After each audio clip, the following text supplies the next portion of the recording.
Hai Ma, Assalamualaikum warahmatullahi wabarakatuh. Kisah sender kali ini adalah seorang ibu muda.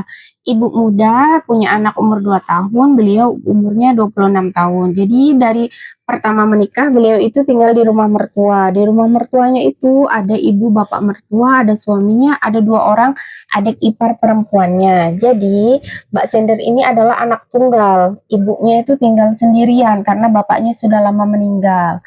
Nah, mereka itu sebenarnya satu desa gitu, satu desa, satu kecamatan, jadi deketan gitu. Tapi semenjak menikah, dia itu dilarang gitu untuk berkunjung, kayak susah banget untuk ngunjungin ibunya ini. Nah, kodratullah ibunya ini sakit, masuk rumah sakit. Otomatis yang rawat itu ya Mbak Sender kan. Gak mungkin orang lain dan gak punya lagi orang lain selain Mbak Sender karena mereka ini adalah perantau, gak ada saudara di situ. Jadi cuma Mbak Sender tok di situ. Jadi, otomatis Mbak Sender lah yang rawat. Tapi mertua dan suaminya ini gak terima, gak suka. Jadi diributin lah dari hari pertama diributin, disuruh pulang terus. Alasannya ibu mertuanya ini sakit. Nah, kenapa ibu mertuanya itu sakit? Padahal ibu mertuanya itu sakit-sakit biasa gitu, demam-demam biasa. Dan di situ kan banyak orang. Sedangkan ibu Mbak Sender ini kan sendirian. Jadi Mbak Sender tetaplah di rumah sakit dan kodratullah ibu Mbak Sender meninggal saat 2 hari dirawat di rumah sakit. Innalillahi wa inna ilaihi rajiun.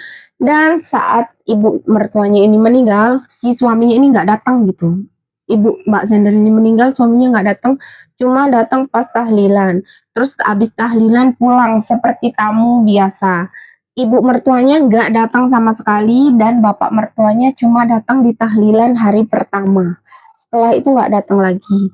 Mbak Sender tetap stay di rumahnya sampai tahlilan 7 hari selesai.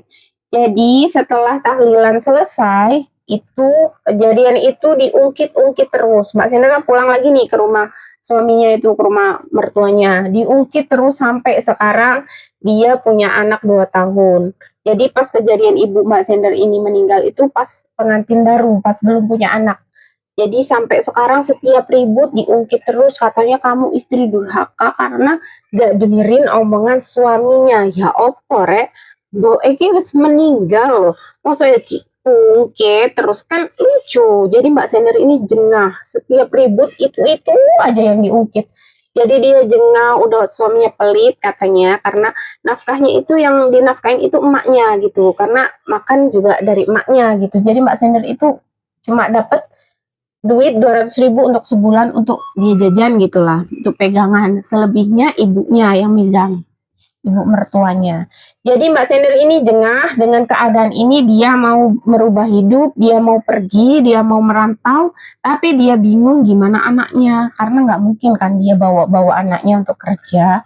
Jadi dia minta saran kita, minta saran Mak Tijen bagaimana baiknya. Karena kalau ditinggalin anaknya ke rumah ibu mertua itu, dia takutnya nanti anaknya nggak bisa lihat lagi anaknya, entah kenapa-kenapa gitu. Maksudnya dilarang lihat anaknya, dia mau minggat gitu. Terus kalau di rumah saudara, dia saudaranya jauh karena dia perantau di situ. Jadi baiknya gimana ya? Tolong dikasih masukan, Mak Tijen. Terima kasih sarannya. Wassalamualaikum. Bye-bye.